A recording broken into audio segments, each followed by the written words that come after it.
கர்த்தருடைய பரிசுத்த நாமத்திற்கு ஸ்தோத்திரம். இன்னைக்கு நம்ம கொலோசியர் 2வது அதிகாரம் 22வது வசனத்தை தியானிக்க இருக்கிறோம். கொலோசியர் 2:22 ஜெபத்தோடு இந்த செய்திக்குள்ளே கடந்து செல்வோம்.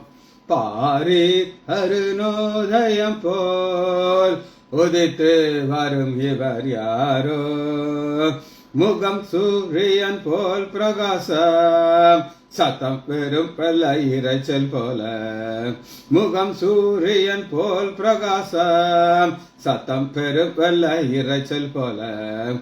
இயேசுவே ஆத்மநேசரே, சாரோனின் ரோஜாவே, லீலி புஷ்பமாமே, 14 சிறந்தோர், காட்டு மரங்களில் கிச்சிலி போல் எந்த நேசரதோ நிற்கிறார். காட்டு மரங்களில் கிச்சிலி ஆதி மதுரம். இயேசுவே ஆத்மநேசரே, சாரோனின் ரோஜாவே, லீலி புஷ்பமாமே, 14 சிறந்தோர். அவர் இடக்கையின் தலை கீழே வலக்கரத்தாலே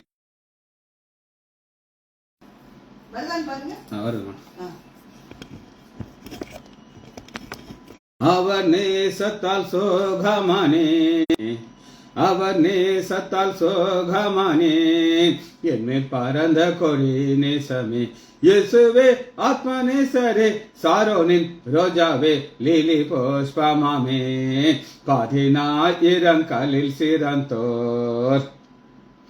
யான் பிரியமே ரூபவதி என அழைத்திடும் ஏன் வசத்தாம். யான் பிரியமே ரூபவதி என அழைத்திடும் ஏன் வசத்தாம். கேட்டு அவர் பின்னே ஓடிடுவேன், அவர் சமூகத்தில் மகிழ்ந்திடுவேன். கேட்டு அவர் பின்னே ஓடிடுவேன், அவர் சமூகத்தில் மகிழ்ந்திடுவேன். இயேசுவே ஆத்மநேசரே, சாரோனின் ரோஜாவே, லீலி புஷ்பமாமே, 14 சிறந்தோர். நாம் மகிழ்ந்து துதித்திடுவாம் ஆட்டுக்கொட்டையின் மனநாளிலே.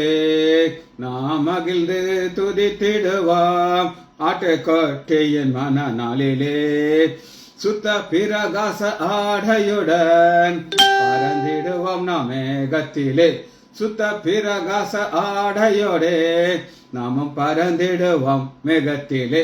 இயேசுவின் நாமத்தினாலே ஜெபங்களுக்கு தாவே, ஆமென். கர்த்தருடைய பரிசுத்த நாமத்திற்கு ஸ்தோத்திரம். வாசிப்போமா கொலோசியர் 2வது அதிகாரம் 22வது சின்ன வசனம், ஆழமான வசனம். இவைகள் எல்லாம் அனுபவிக்கிறதுனாலே அழிந்து போகுமே. இவைகள் எல்லாம் நீங்க முன்னாடி பாத்தீங்கன்னா கிறிஸ்துவை பற்றதெல்லாம் விட்டுட்டாங்க, பந்தய பொருள் போயிருச்சு, உலக வழிபாடுக்குள்ள வந்துட்டாங்க. இவைகள் எல்லாம் நிச்சயமா அழிந்து போகுமா.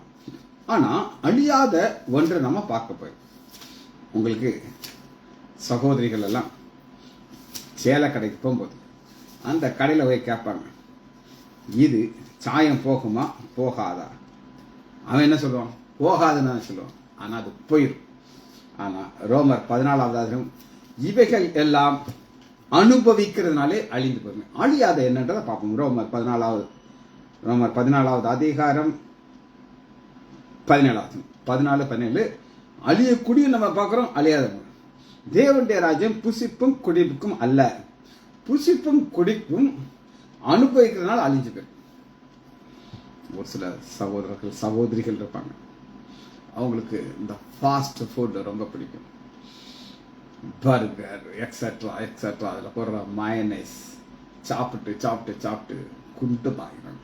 ஆனால் அதெல்லாம் அவங்களும் அழிந்து போயிடுவாங்க. ஆனால் தேவனுடைய ராஜ்யம் என்ன, நீதியும் சமாதானமும் பரிசுத்தாவினால் உண்டாகிற சந்தோஷம், இது அழியாதது. சரி, புசிக்கிறத குறித்து ஆண்டவராகிய இயேசு கிறிஸ்து ஒரு சம்பவத்தை நம்ம பார்க்க போயிடும். முதல் வருஷத்துக்கும் உபாகமும் எடுத்துக்கோங்க. உபாகமம் 8வது அதிகாரம் 2வது வசனம். உபாகமம் 8:2.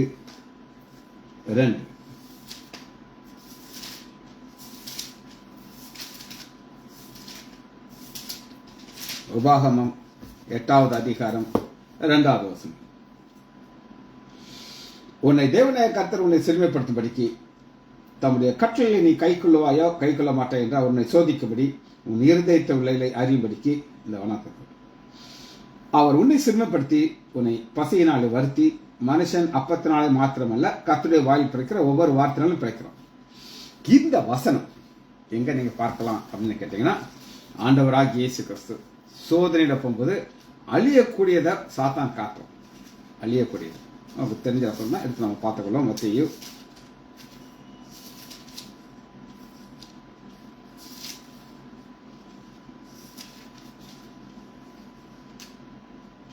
4வது அதிகாரத்தில் 40 நாள் உபவாசம் வந்த உடனே சாத்தா என்ன செய்யறான்னா கல்லை தூக்கிட்டு வரோம்.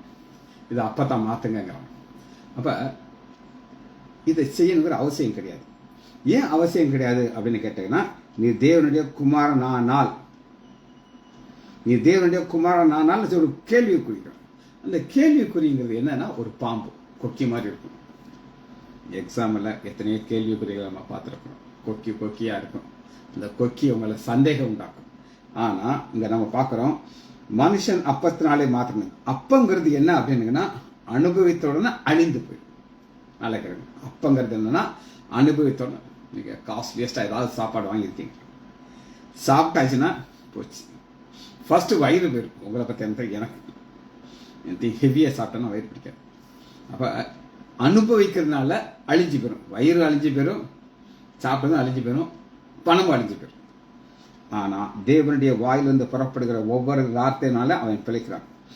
தேவனுடைய வாயிலிருந்து புறப்படுகிற ஒவ்வொரு வார்த்தை அழியாத வார்த்தை. அந்த வார்த்தை நம்மளை அழியாத ஒரு இடத்தை கொண்டு போயிடும். அதனாலதான் இந்த வசனம் ரொம்ப குட்டி வசனங்க. குட்டி வசனம்னாலும் அதுல இருக்கிற ஆழம் வேற எதுலையும் கிடையாது.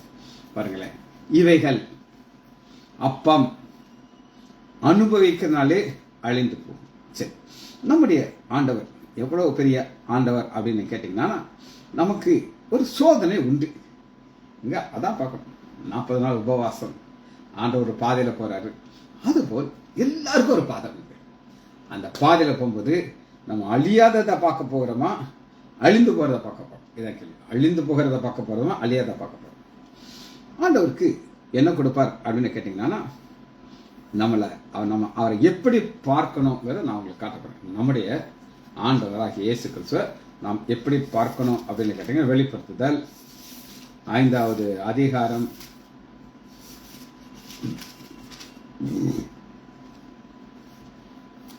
5வது. இதுதான் நம்முடைய ஆண்டவர். இந்த ஹை லெவல்ல பார்க்கணும். அப்பதான் அழியாததை மட்டும் நம்மளால பார்க்க முடியும். பொசிஷன். இதோ யூதா கோத்திரத்தின் சிங்கம், தாவீதின் வேறுமானவர், புஸ்தகங்களை திறக்கவும் 7 முத்திரைகளுடன் ஜெயம் கொண்டிருக்கார். அந்த ஜெயம் கொண்டவரை அப்படி நம்ம பார்க்கணும். எல்லாருக்கும் ஒரு ஹீரோ இருப்பாங்க. என்னுடைய ஹீரோ யார் அப்படின்னு கேட்டால், என்னுடைய தகப்பனார் டாக்டர் ஹேச் லைசாண்டர் என்னுடைய ஹீரோ. எந்த செய்தாலும் அவர் வித்தியாசமா செய்வார். ஆனா 90ல எங்களை விட்டுட்டு போயிட்டார். அவருடைய நினைவுகள் இருக்கு, ஆனா அவர் பார்க்க முடியாது. ஆனா அழியாத ஒன்றை நம்ம தொய்ந்து பார்க்கணும்னா, நமக்கு ஆண்டவர் பாதை வச்சிருக்கிறாரு. அந்த பாதையில போகும் பொழுது என்ன கஷ்டம் இருக்கும்ங்கிறத நான் உங்களுக்கு காட்டுறேன். கஷ்டம் உண்டா? எஸ். வேதனை உண்டா? எஸ். ஆனா அவர் நமக்கு பிடிக்கிற ஆசீர்வாதம். 2 கொரிந்தியர் 12வது அதிகாரம், அழியக்கூடிய ஒண்ணு, அழியாதவன். 2 நான் உங்களுக்கு கம்பேர் பண்ணி காட்டப்படும். 12:3.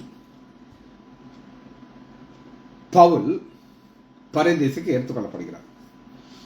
அந்த மனுஷன் பரதேசுக்கு எடுத்துக்கொள்ளப்பட்டு அது அழிவு இல்லாத இடம். அதற்காக அங்க எடுத்துக்கொள்ளப்படுகிறார் அப்படின்னு கேட்டீங்கன்னா, எனக்கு ஒரு முள் கொடுக்கப்பட்டிருக்கிறது. ஏலாசம் எனக்கு வெளிப்படப்பட்டிருக்கிற குறித்து மேன்மை பாராட்டு என்னை உயர்த்தபடிக்கு எனக்கு ஒரு முள் கொடுக்கப்பட்டிருக்கிறது. முள்ளுங்கிறது என்ன அப்படின்னு கேட்டீங்கன்னா, ஒரு கஷ்டம். ஆனா அந்த கஷ்டத்தை அது அழியக்கூடியது. ஆனா அழியாத பரதேசிகளை நம்மளை கொண்டு போயிடுவாங்க. சொல்லிவிட்டவங்களுக்கு அழியக்கூடிய இந்த முள்ளை கொண்டாலும் எடுத்துருவார் ஆண்டவர். அது எப்படினாலும் இருக்கலாம். ஆனா அந்த முள் நம்மளை விட்டு எதிர்பட்டு போகும்பொழுது இவைகள் எல்லாம் அழிந்து போய்விடும். முள் அழிந்து போயிடும், பரதேஸ் அழிந்து போகாது. நம்முடைய ஆண்டவரை ஒரு உன்னதமான ஒரு இடத்துல வைத்து பார்க்கிறதுக்கு நமக்கு தெரிந்த ஒரு சம்பவத்தை கொஞ்சம் ஆழமா நம்ம பார்க்க போறோம். மார்க் 5வது அதிகாரம் 4வது வசனம். 5:4. அவன் அநேக தரம் விலங்கால் கட்டப்பட்டு சங்கலப்பட்டு அவன் அடக்க ஒருவராகவும் கூடாது. அவன் இருக்கிறது எங்கன்னா கல்லறையில் கூக்குரல் இட்டு பாருங்க. இவன் அழிந்து போயிருவான்னு எல்லாம் நினைச்சாங்க. அப்படிதான் நினைச்சிருப்பான். ஒரு பைத்தியக்காரன் இருக்கான், காயத்தை கவலை வச்சு காயப்படுத்துவான், கூக்குரல் போடுவான். அப்படி ஒரு அசுத்தாவிய நிறைந்த ஒருத்தன் இவன் என்ன செய்வான்? அழிந்து போய் விடுவான். அழிந்து போயிட்டா எல்லாருக்கும் நிம்மதியா இருக்கும். ஆனால் ஆண்டவர் அவனை அழிய விட மாட்டார். சரி, இப்ப இவனுக்குள்ள என்ன இருக்குன்னா 6000 பிசாசுகள் இருக்கு. 6000 பிசாசுகள் பாருங்க. 9வது வசனம். அப்பொழுது அவர் அவனுக்கு உன் பெயர் என்ன என்று கேட்டார். அதற்கு அவன், நாங்கள் அநேகரா இருக்கிற லேகியோன். லீகியோன்ங்கிறது 6000 பேர் சேர்ந்தனா அது பேர் லேகியோன். சரி, இந்த லேகியோன்ங்கிற 6000 பேர் இவனுக்குள்ள இருந்து இவனை அழிக்க முடியாது. நல்லா கேட்டுருவோம். நம்ம என்ன தியானிக்க இருக்கிறோம்னா அழிய அனுபவிக்கிறதுனாலே அழியக்கூடியவர்கள். ஆண்டவர் நமக்கு ஒரு மனிதன் உதாரணமாக காட்டுறான். எனக்கு தெரிஞ்சு எத்தனையோ பேர் ஒரு சூசைட் பண்ணி செத்து போயிடுவாங்க. ஒரு செகண்ட் வீடியோ சொந்தக்கார பையன், ஒரு வாலிபன், என் தம்பியுடைய ரிலேஷன். அவருக்கு இங்கே முடி பார்த்தீங்கன்னா இவங்க சொட்ட மண்டையாகி முடியெல்லாம் நரைச்சி போய் கிளட் ஆகிப்பட்டான். ஆனால் அவன் வந்து ஃபாரின்ல இருந்த பையன். அவனுடைய அக்கா வீடு சென்னையில் இருந்துச்சு. அங்கே வந்தார். மனைவி என்ன ஒரு பிரச்சனை, அவர் வேற ஒரு டைரக்ஷன் மாறி போச்சு. எகோவா சாட்சிங்கிற இடத்துல போய் சேர்ந்துட்டான் பிள்ளைகளோட. நான் இதான் எங்களுடைய சபை அப்படின்னு சேர்ந்துட்டான். இந்த தம்பிக்கு நல்லா தெரியும் எகோவா சாட்சியில் போனால் ஒளிஞ்சே போயிடுவான்னு சொல்லி நல்லா சொல்லி பார்த்தான், கேட்கல. இவன் கொஞ்சம் கொஞ்சமாக இழுக்க பார்க்கறான் எங்கள் யெகோவா சாட்சி பக்கம். ஃபாரின்ல இருந்த பையன் நேரம் அக்கா வீட்டுக்கு சென்னைக்கு வந்துட்டான். சென்னைக்கு வந்து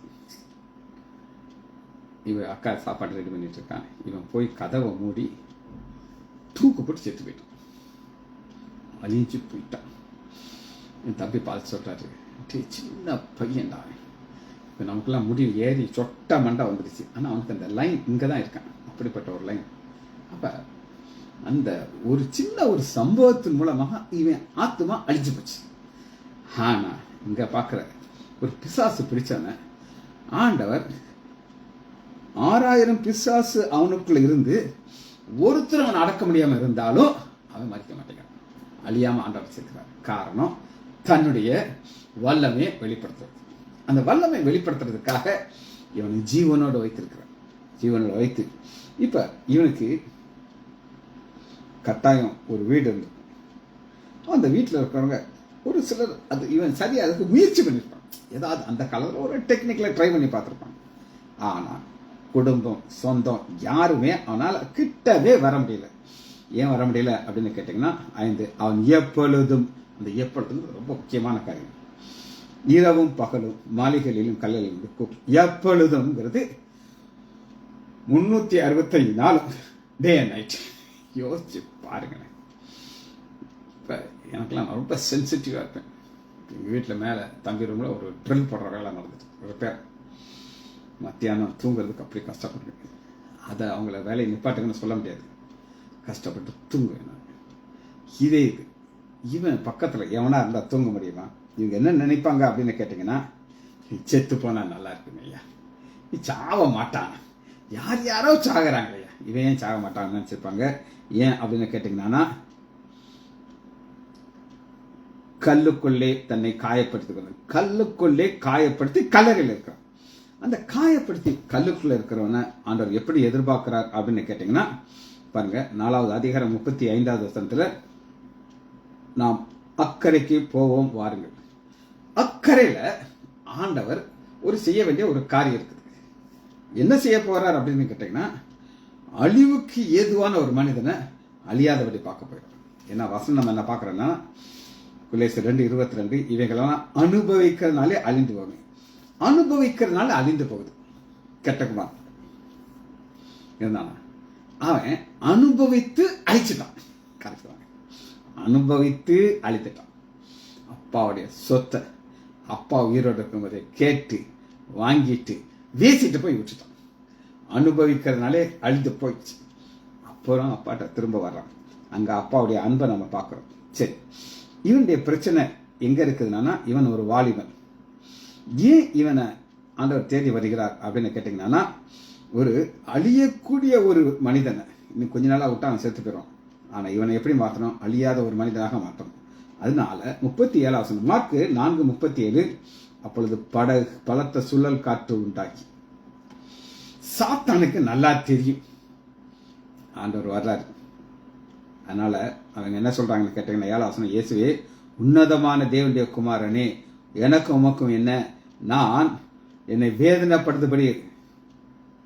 சாத்தானுக்கு நல்லா தெரியும் வர்றாரு, முடிஞ்சளவு நம்ம நிப்பாட்டி வைக்கணும். அதனால சுழல் காற்று அனுப்பி பார்க்கறான், என்னென்னமோ செய்து பார்க்கறான்.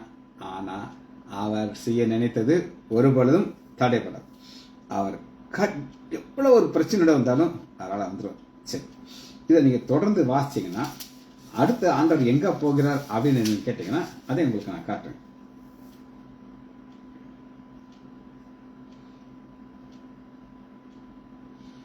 மரண அவஸ்தை இருக்கிற ஒரு பெண் யாவீர். இந்த யாவீர் முடிக்கிறதுக்கு முன்னாடி என்ன செய்யறாருன்னா ஒரு முக்கியமான ஒரு கான்செப்ட் செய்கிறார். அது என்ன அப்படின்னு கேட்டீங்கன்னா, ஒரு சாத்தான். அந்த சாத்தான் என்ன செய்யறான் அப்படின்னு கேட்டீங்கன்னா, எவ்வளவுக்கு எவ்வளவு அழிக்க முடியுமோ அழிக்கிறதுக்கு ட்ரை பண்ணி பார்க்கறோம். சரி, இப்போ பிரச்சனை என்ன அப்படின்னு கேட்டீங்கன்னா, ஆண்டவர் ஒரு போஜனத்துக்காக போகிறாருங்க. யோவான் 4வது அதிகாரம் 34வது வசனத்தில், யோவான் 4:34, இங்க ஒரு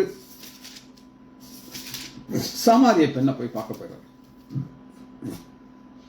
அவருடைய டைரக்ஷன் ஃபுல்லா யாருமே போக முடியாத பாதையில போகிறார். யூதரால் போக மாட்டாங்க. வாசிப்போமா, யோவான் 4வது அதிகாரம் 34 வசனம், நான் என்னை அனுப்பியுடைய சித்தத்தை செய்து அவருடைய கிரியை முடிப்பது என்னுடைய போஜனம். அப்ப நான் உங்களுக்கு சொன்னேன் 2 வகையான காரியத்தை பார்க்கணும். அழியக்கூடியது, இப்ப நம்ம பார்க்குற வசனம், இவைகள் அனுபவிக்கிறதுனாலே அழிந்து போகணும். இப்ப சீசர்கள் சாப்பாடு கொண்டாடுறாங்க, அப்படித்தானே?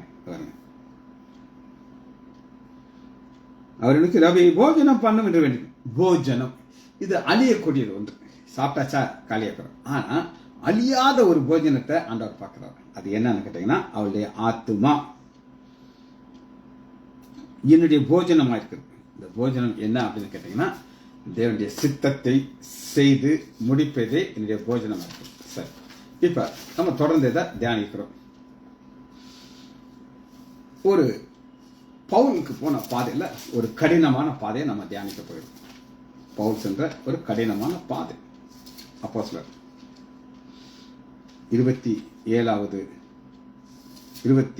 அதிகாரம் 25வது வசனம். இப்ப கப்பலில் போயிட்டு இருக்கிறோம். கப்பலில் போயிட்டு இருக்கும்போது யூரோக்கலியம் கொடிய ஒரு புயல் கற்று அடிக்குது. அப்ப அவருக்கு ஆண்டவர் பேசி என்ன சொல்லுகிறார் அப்படின்னு கேட்டீங்கன்னா, 27வது அதிகாரம் 26வது வசனம், ஆயினும் நாம் ஒரு தீவிலே விழ வேண்டியதா இருக்கிறோம். தீவில விடுவோம், ஆனா நமக்கு மரணம் கிடையாது. இப்ப ஆண்டவர் தீவில விழ வச்சுட்டார். 28வது அதிகாரம், நாங்கள் தப்பி போய் அந்த தீவின் பேர் மெலித்தா. ஆனா ஆண்டவர் தெளிவா தீவில விழுவன்னு சொல்லிட்டார். ரைட். இப்ப விழுந்த உடனே பாத்தீங்கன்னா உபச்சாரம் பயங்கரமா இருக்குது, பயங்கரமா இருக்குது. அந்த தீவா எங்களுக்கு பாராட்டின அன்பு கொஞ்சம் அல்ல. அந்த வேளையில பிடித்திருக்கிற மழைக்காகவும் குளிர்காகவும் அவர்கள் நெருப்பு முற்றி அனைவரும் குளிர் காய்ந்துள்ளார்கள். ஆண்டவர் தீவில விழுவன்னு சொன்னார். ஆனா விறகுக்குள்ள பாம்பு இருக்குப்பா, நீ விறக தொடாதுன்னு சொல்லல. இப்ப கொஞ்ச நேரத்துல பவுல் அழிய போவது மாதிரி தெரியும். பேதுரு 2 படகுல உள்ள போறாங்க. ஆண்டவர் சொல்றாரு, ஆழத்துல வலைய போடுங்கிறாங்க.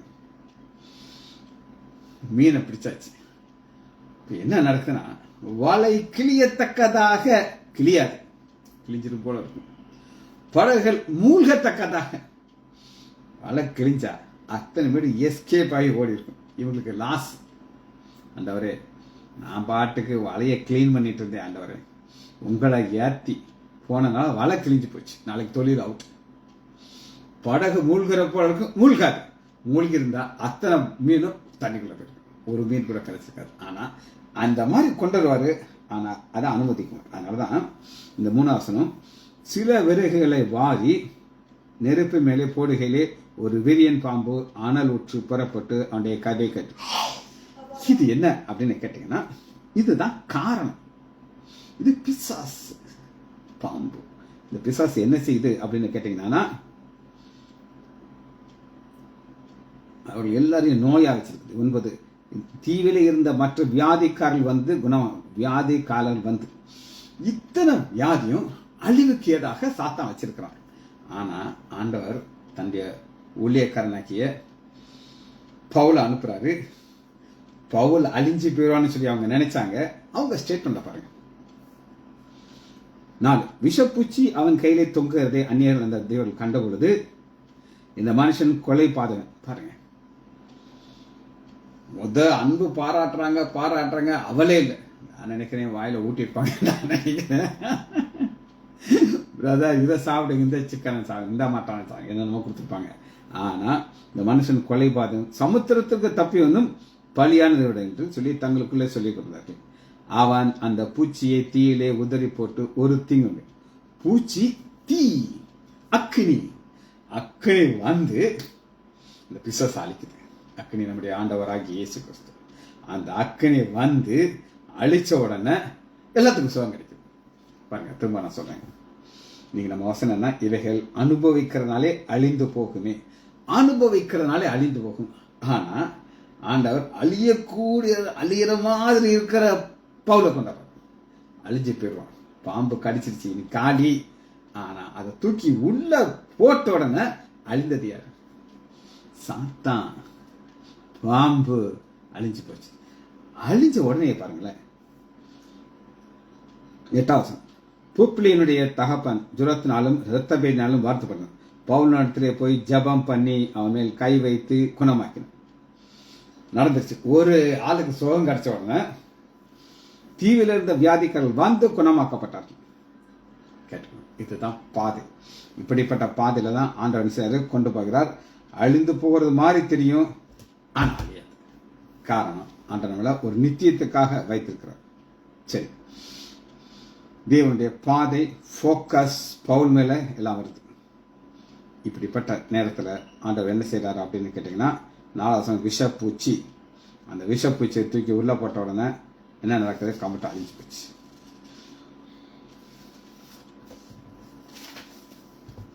ரைட், ஹீலிங் நடக்குது.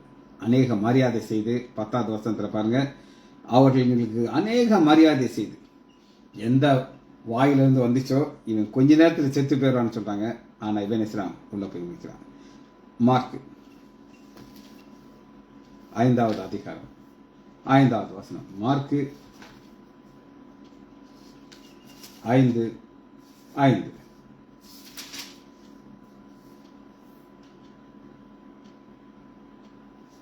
காயப்படுத்தி. இயேசு தாமதிக்கிற ஒவ்வொரு நேரமும் என்ன நடக்குதுன்னா, அவன் இயேசுவை தூரத்திலே கண்ட பொழுது, அந்த தூரத்துல கண்ட பொழுது அவன்கிட்ட இருக்கிற பிசாசெல்லாம் ஆஃப் ஆகிடுது. ஆண்டோடைய பிரசன்னம் பார்த்துட்டான். எவ்வளவு நாள் அவனை பார்க்கறான், பிசாசு சொல்றதெல்லாம் கேட்டுட்டு இருக்கான். வசனத்துல ஆழத்தை பாருங்க. அவன் இயேசுவை தூரத்திலே கண்ட பொழுது ஓடி வந்து அவரை பணிந்து கொண்டு இதுதாங்க சேஞ்ச். என்னைக்கு நீங்க அழியறதே பார்த்துக்கிட்டு இருந்தீங்கன்னா நீங்க அழிஞ்சு போயிருவீங்க. நல்லா கிடைக்கும். அழியக்கூடியதே நீங்க பார்த்துக்கிட்டு இருக்கீங்க, நீங்க அழிந்து போயிருவீங்க. அது சாப்பாட்டா இருக்கட்டும், பிரியாணி, பொரோட்டா, பப்ஸு, ஹாம்பர்கர், இன்னும் சிக்கன் ரெடியா இருக்குமே மாதிரி பரவாயில்ல, KFC சிக்கன் டேஸ்டா இருக்குமா? டேஸ்டா இருக்கும். அழிஞ்சிடும், நம்ம அழிஞ்சுக்கிறோம். ஆனா ஆண்டவர் என்ன சொல்கிறார் அப்படின்னு கேட்டீங்கன்னா, ஒவ்வொரு நாளும் நமக்கு ஒரு பாதை வச்சிருக்கிறார். அந்த பாதையில நம்ம போக வேண்டியது இருக்கு. சரி, பழைய ஏற்பாட்டிலிருந்து ஒரு சம்பவத்தை நான் உங்களுக்கு காட்ட போகிறேன்.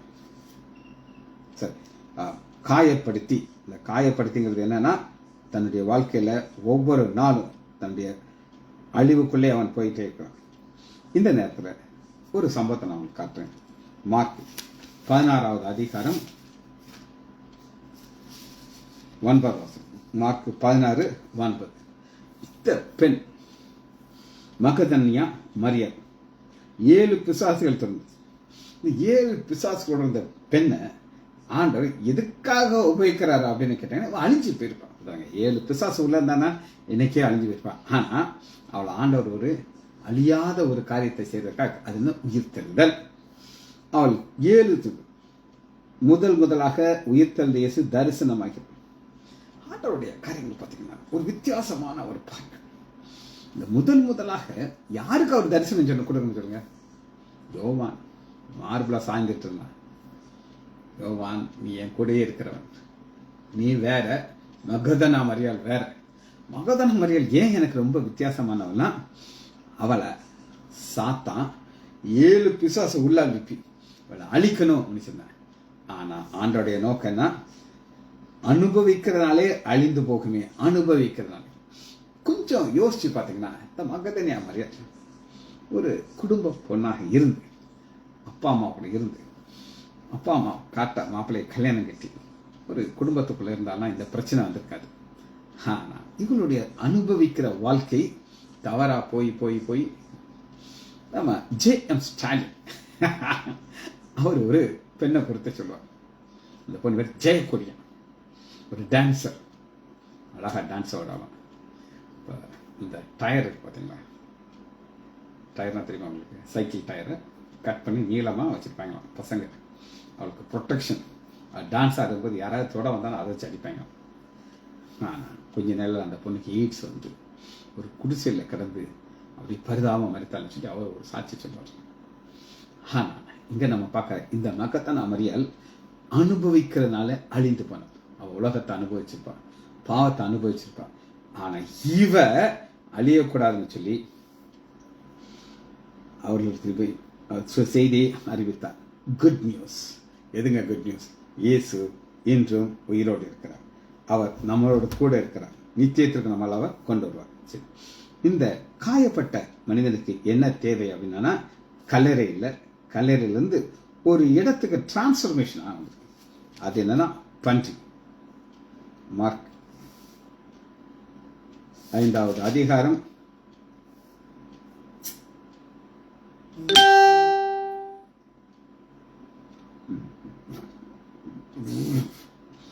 12:13. இந்த பன்றி ஒரு சத்தத்துக்காக கேட்குது. சத்தம் தேவகுமார் இருந்து. இவங்க எல்லாரும் என்ன நினைச்சாங்க அப்படின்னா, இவன் அழிஞ்சு போயிடும், கல்லறையில் இருக்கும் அழிஞ்சு போயிடும். இந்த பன்றி மேய்க்கிறவங்களுக்கு இந்த பன்றி தான் அவங்களுக்கு வாழ்வாதாரம். ஆனால் அந்த இவைகள் உத்தரவு கொடுத்த உடனே, அப்போ இந்த பிசாசு ஒரு உத்தரவுக்காக காத்துட்டு அதான் செய்ய முடியாது. நல்லா கேட்டுங்க, அதான் பன்றிக்குள்ள போக முடியாது. ஆனால் ஆண்டவர் என்ன எதிர்பார்க்கிறான்னா, அனுபவிக்கிறதுனாலே அழிந்து போகும். இந்த பன்றி எதுக்காக வச்சிருப்பாங்க? அனுபவித்து அழிந்து போகிறது. புரியுது நமக்கு? அனுபவித்து அழிந்து போறதுக்காக வச்சிருந்த பன்றி அழிஞ்சு போச்சு, கடலுக்குள்ள வந்துருச்சு. ஆனா யாரு அழிந்து போவாங்கன்னு அவங்க நினைச்சாங்களோ, வாலிபன், அவனை கொடுத்த தேவ திட்டம் இருக்குது. அவன் பிறக்கும் போதே ஒரு பெரிய திட்டத்தை ஆண்ட உள்ள வைத்திருக்கிறார். அந்த திட்டம் என்ன அப்படின்னு கேட்டீங்கன்னா, அவன் போய் சுவிசேஷம் சொல்லணும். அசுத்தாவிகள் புறப்படுறனே பன்றிக்குள் போயிட்டது. நம்ம எல்லாருக்கும் தெரியும். லூக்கா 15வது அதிகாரம் 15வது வசனத்துல ஒரு வாலிபன் இருக்கான். அப்பா எப்ப சாவாருன்னு காத்துக்கிட்டே இருக்கான். அப்பா சாகராப்புல இல்லை, எல்லா சொத்தையும் வாங்கிக்கிட்டான். பன்றி சாப்பிட்ற சாப்பாடு கிடைக்காதான்னு போய் உட்கார்ந்துட்டு இருக்கான். யூதர்களுக்கு பன்றிங்கிறது ஒரு அருவருப்பான ஒரு அன்பு. ஆனா அந்த அருவருப்பான மிருகத்துல உள்ள சாப்பாடாது கிடைக்குமா பார்க்கறான். ஆனா அந்த ஒரு மாறுதல் கொண்டுட்டார். சரி, இந்த பிசாசுகள் எல்லாம் அவரை நோக்கி வேண்டிக் கொள்ளுகிறதா. 5:12 அந்த பிசாசுகள் எல்லாம் அவரை நோக்கி பன்றிகளுக்குள்ள போகும்படி எங்களை அனுப்புவது வேண்டிக் கொண்டது. கேட்டுக்கொள்ள நம்முடைய ஆண்டோடைய வல்லமை என்ன அப்படின்னு கேட்டீங்கன்னா, சோ பவர்ஃபுல். நீங்க போய் ஒரு பிசாசு பிடிச்ச போய் நீ எல்லாம் போய் பன்னிக்குள்ள போன சொன்னா அவங்க உங்களை அடிச்சு போடுவாங்க. ஆனா நம்முடைய ஆண்டவர் இப்படி பார்க்க தெரியும். எப்படி பார்க்க தெரியணும்? அவர் சிங்காசனத்தில் வீற்றிருக்கிறார். அவருடைய வல்லமை என்னன்னா ஆளுகை செய்கிற வல்லமை. இங்க காண்கிறது காணாதது எல்லாத்தையும் அவர் ஆளுகை செய்கிறார். இந்த ஆளுகை செய்கிற வல்லமையில ஒரு சின்ன பவரை காட்டுகிறார். இயேசு அதுக்கு உத்தரவு கொடுத்த உடனே கோ அப்படின்னு இருக்காரு. உடனே என்ன செய்யுது, அந்த அசுத்தாள்கள் புறப்பட்டு பன்றிகள் போயிடுச்சு. பண்ணிக்கு தெரியுமா? பண்ணிக்கு தெரியும். அது பாவம் சாப்பிட்டுட்டு இருந்துச்சு. ஆனா உள்ள போச்சு, அதனுடைய கதை அதோட முடிஞ்சு போச்சு. சரி, இன்னைக்கு நம்ம பார்க்குற ஒவ்வொரு காரியம் ரெண்டா நம்ம டிவைட் பண்ணி பார்க்கணும். ஒன்று அழியக்கூடியது, இன்னொன்று அழியக்கூடாத ஒன்று. இந்த அசுத்தமான இப்ப 2 மிருகத்தை நான் உங்களுக்கு காட்டப்போறேன். ஆடுகள் இருந்துச்சா? எஸ். பன்றி? எஸ். ஆனா ஆண்டவர் இந்த பிசாசு, ஆண்டவரே எங்களை அந்த ஆட்டுக்குள்ள ஆடு ஏன் ஆடு? நான் விட முடியாது. பண்ணி அசுத்தம், போ அங்க போய் சாவு, நீ சாவோ எல்லாம் செஞ்சாங்க. அப்ப 2 காரியம். ஒன்று ஆடுகள். நாம் அவருடைய ஆடுகளா இருந்தால் அது நமக்குள்ள வர்றதுக்கு ஆண்டவர் அதை அனுமதிக்க மாட்டார். ஆனா பன்றிகளுக்குள்ள போறதுக்கு அவர் அனுமதிப்பார். 14, 15 2 வசனத்தை பார்க்கிறோம். பன்றிகள் மேய்த்தவர்கள் ஓடி இந்த பட்டணத்தில் சொல்றாங்க, இயேசுவிடத்தில் வந்து லேகியோனாகிய பிசாசு பிடித்தவன் வஸ்திரம் தரித்தவனாக புத்தி கண்டு பயந்தார்கள். எதை பார்த்து அவங்க பயந்துருக்கணும் அப்படின்னு நீங்க கேட்டீங்கன்னா, கல்லறையில் இருக்கிறான், கல்லை வச்சு காயப்படுத்துறான், கண்டினியூஸா கத்திக்கிட்டு இருக்கான். இவனை பார்த்து பயப்படாம நல்லா வஸ்திரம் தரித்து, ஏன்னா அவங்களுக்கு தெரியும் இதெல்லாம் அது நடக்குதா, அது கிள்ளி பார்ப்பாங்க, டைங் டைங் டைங் கிள்ளி பார்த்தாங்க, வலிக்குது நமக்கு. இது உண்மைதான். காரணம் என்ன அப்படின்னு கேட்டீங்கன்னா, 14 வசனம் பாருங்க. அப்பொழுது தங்கள் எல்லையை விட்டு அவரை போகும்படி வேண்டிக் கொண்டார். இதுதாங்க நம்ம வாழ்க்கையில் அழியக்கூடாத போஜனத்தை கொடுக்கிறவர் கூட இருக்காங்க. எங்களுக்கு வேண்டாம், இவங்களுக்கு எதான் முக்கியம்? பன்றி தான் முக்கியம். ஆனா வேண்டிய கொள்கிறார்கள். அவர் என்ன செய்றார்? போயிடார். 18 வசனத்தை வாசிக்கிறேன். அப்படியே அவர் படகில் ஏறும் பொழுது பிசாசு பிடித்தவன் அவரோட கூட போய் சொல்றாரு, எப்பா அங்க பாரு, உன்னை நான் தெரிந்து கொண்டதுக்கு நோக்கம் என்னன்னா, நீ ஏன் கூட வர்றதுக்காக இல்லை, நீ போய் அழியாத போஜனமாகிய சுவிசேஷத்தை மற்றவங்களுக்கு சொல்லணும். அதுக்காக என்ன செய்யறார்? தெரிந்து கொண்டார். 5:19 பார்ப்போமா? இயேசு அவனுக்கு உத்தரவு கொடாமல், நீ உன் இனத்தார் இடத்துக்கும் உன் வீட்டாருக்கு